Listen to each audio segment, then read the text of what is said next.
Tere kõigile, on väga tore siin olla. Tänan korraldajaid selle ürituse siis iga-aastase korraldamise eest, aga mina olen siin esimest korda ja minu ülesandeks sai siis vastata küsimusele, kuidas saab teadlane aidata harvikhaigusega inimesi. Ja pidin endale tunnistama, et see küsimus ei olnud minu jaoks üldse lihtne, aga õnneks mulle anti head nõu, et räägi siis ikkagi sellest, mida sa ise oled teinud ja kuidas see võiks siis harvikhaigustega inimestele korda minna. Ja mina olen molekulaarbioloog, kliinikust ja patsientidest üsna kaugel, et olen tegelenud peamiselt alusuuringutega. Et doktorantuuris uurisin sellist geeni, mille nimi on TCF4 ja see on seotud ühe harvikhaigusega, nimelt Pitt-Hopkinsi sündroomiga. Ja edasi ma siirdusin Saksamaale, kus ma uurisin väikeaju arengut ja evolutsiooni ja ma hiljem räägin, et võib-olla isegi see on harvikhaiguste seisukohalt oluline ning nüüd ma pöördusin hiljuti paar kuud tagasi oma kodukohta Tartusse ja olen siis uurimisgrupi juhi ametis ja meie uurimisgrupi teemaks on siis autismispektri häirete uurimine arenevas väikeajus.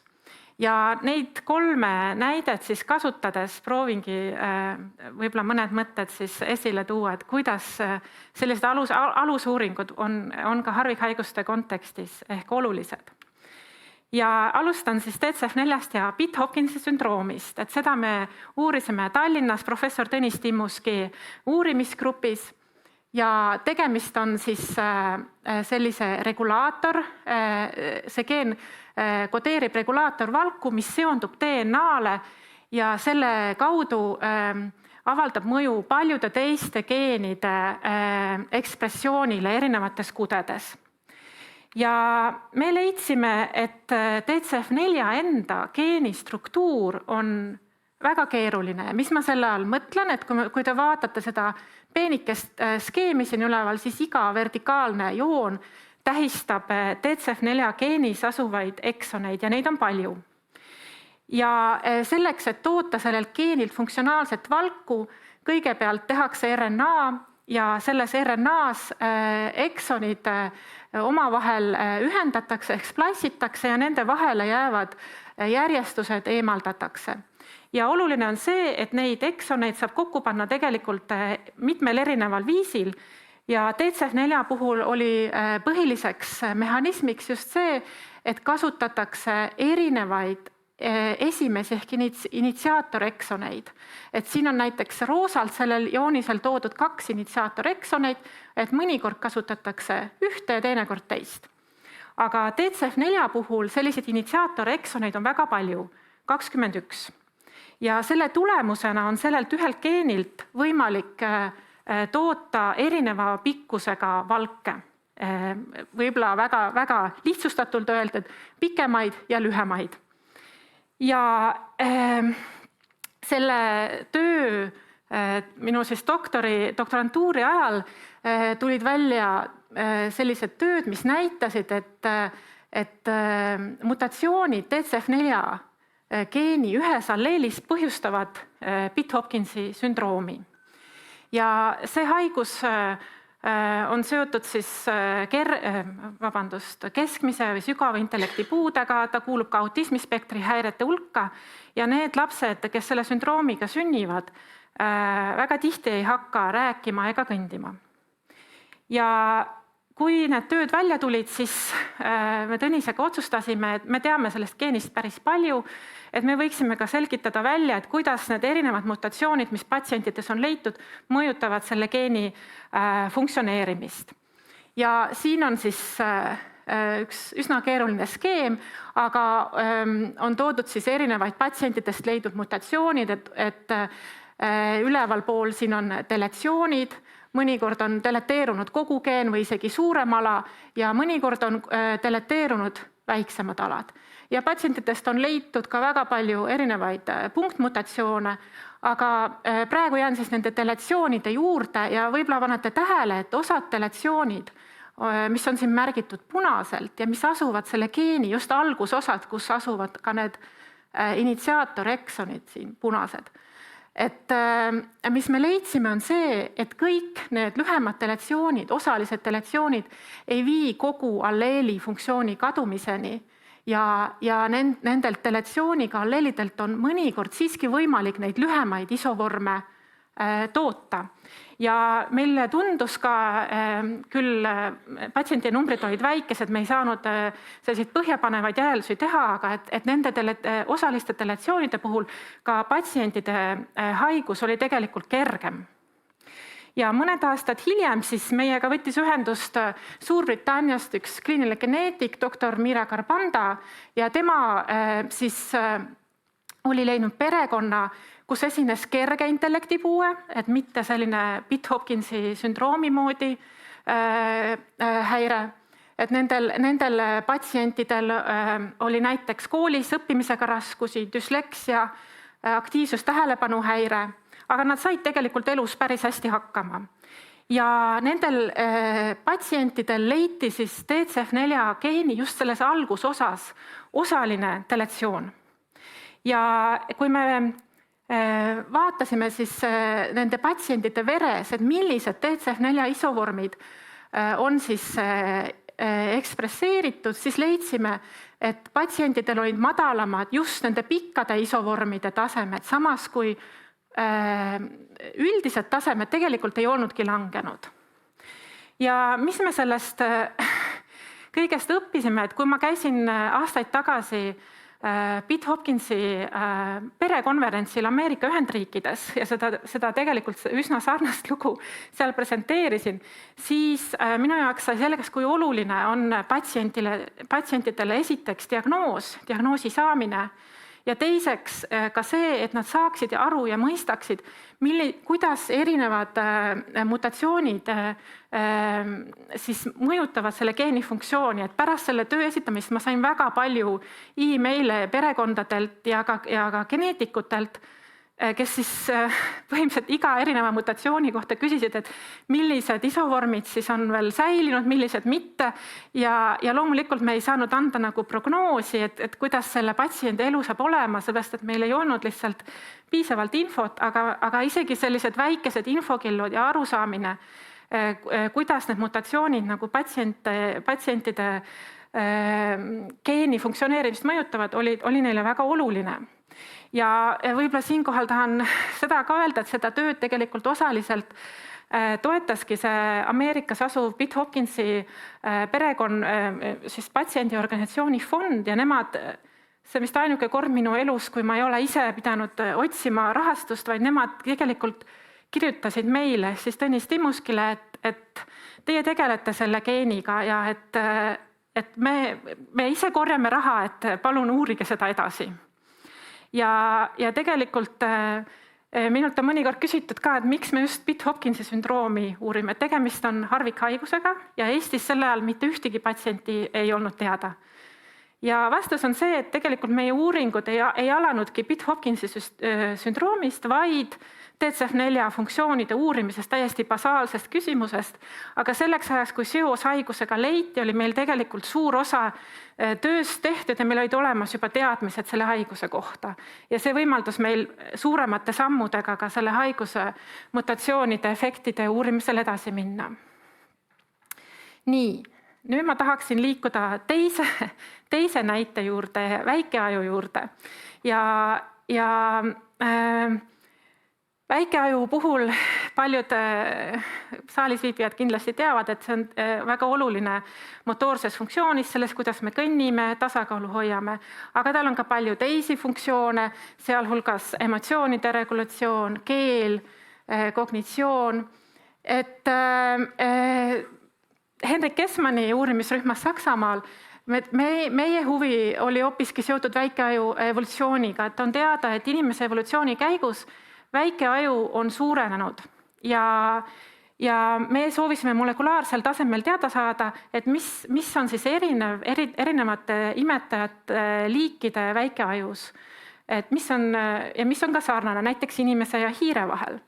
Ja aju on üks väga-väga keeruline kude, et ta koosneb erinevatest rakutüüpidest ja igal rakutüübil on oma funktsioonid, nad on ühenduses teiste rakutüüpidega ja selleks, et sellist keerulist kude uurida, oleks väga hea saada iga erineva rakutüübi kohta infot. Et siin on toodud ajaloolised joonised. Santiago Ramón y Cajal joonistas üles üksikuid närvirakke, et siin on Purkinje-rakk inimeses, Purkinje-rakud hiires.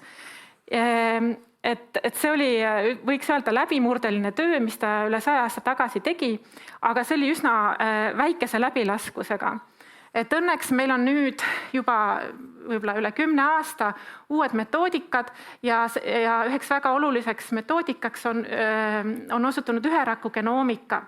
Et see võimaldab meil sadadest tuhandetest rakkudest samaaegselt saada informatsiooni ja see on, ma arvan, et me näeme veel väga palju uusi rakendusi ka diagnostikas selle metoodikale. Ja meie kasutasimegi sellist üheraku sekveneerimise meetodit väikeaju uurimiseks ja me kogusime koed siis erinevatest liikidest, sealt hulgas inimene, hiir, aga ka mõned teised primaadid ja ka üks kukurloom. Ja meie see proovide ampluaa siis kattis väikeaju arengut varasest embrüonaalsest arengust kuni täiskasvanu eani. Ja mis me sellest andmestikust siis teada saame? Esiteks, me saame võrrelda ja uurida erinevate rakutüüpide suhtelist osakaalu koes erinevatel arenguetappidel. Ja siin on näiteks näidatud Purkinje-rakkude suhteline arvukus siis väikeaju arengus ja me leidsime, et inimese väikeaju prenataalses arengus toodetakse rohkem Purkinje-rakke kui teistes imetajate liikides. Teiseks, me saame võrrelda geeniekspressiooni tasemeid rakutüüpide kaupa ja siin on toodud üks näide siis geenist nimega DSCAM, mis on seotud nii Downi sündroomiga kui ka autismispektrumi häirega. Ja me leidsime, et näiteks inimese astrogliarakkudes, mis on siin toodud sellise roosatooniga, see geen on kasutusel, aga samas rakutüübis teistes imetajates seda geeni ei kasutata. Ja tegelikult selliseid erinevusi on väga palju ja nende geenide hulgas, millel sellised liikide vahelised erinevused on ka päris palju erinevate haigustega, siis just närvisüsteemi arengut mõjutavate haigustega seotud geene. Ja ma arvan, et need teadmised loovad tegelikult aluse selleks, et tulevikus oleks võimalik biomeditsiinilistes uuringutes mudelsüsteemi valikut targemalt teha, et hiir, mida me kasutame väga palju haigusmudelite loomiseks, on väga tänuväärne, aga see ei ole võib-olla kõige parem mudel kõikide haigusgeenide uurimiseks, eriti siis selliste puhul, mille puhul me juba teame, et liikide vahel on erinevused. Ja see oligi tegelikult motivatsiooniks sellele programmile või siis uurimustöö programmile, mida ma siia Tartusse tagasi tulles otsustasin teha, et siis uurida autismispektrumi häireid väikeaju arengus ja mul on väga hea meel, et minu uurimisgrupiga on juba selle lühikese aja jooksul ühinenud terve rida teadlasi ja tudengeid, ikka otsime veel kaastöölisi. Nii et kui huvi on, siis palun võtke ühendust. Ja tahan öelda, et autismiga seotud geene on palju, sadu. Ja kui me vaatame nende geenide kasutamist väikeaju arengus, siis üldiselt võib öelda, et ei ole ühte kindlat rakutüüpi, kus ekspressioon oleks kõrgem võrreldes teistega. Et siin need värvid näitavad erinevaid rakutüüpe, kõrge ekspressioon paremal, madal vasakul ja te näete, et see on tegelikult üsna laialdane. Ja sellest on ka meie üks esimene küsimus, millele me tahame vastust leida, et vaatamata sellele laiale ekspressioonile, kas on mõni rakutüüp, mis on selle autismi spektrumi sündroomi haigustega seotud muutustele vastuvõtlikum või tundlikum kui teised. Samuti sooviksime aru saada, kas nende sadade geenide meie küll suudame läbi kammida võib-olla 10, et kas nende geenide mutatsioonide efektides on mingeid sarnasusi.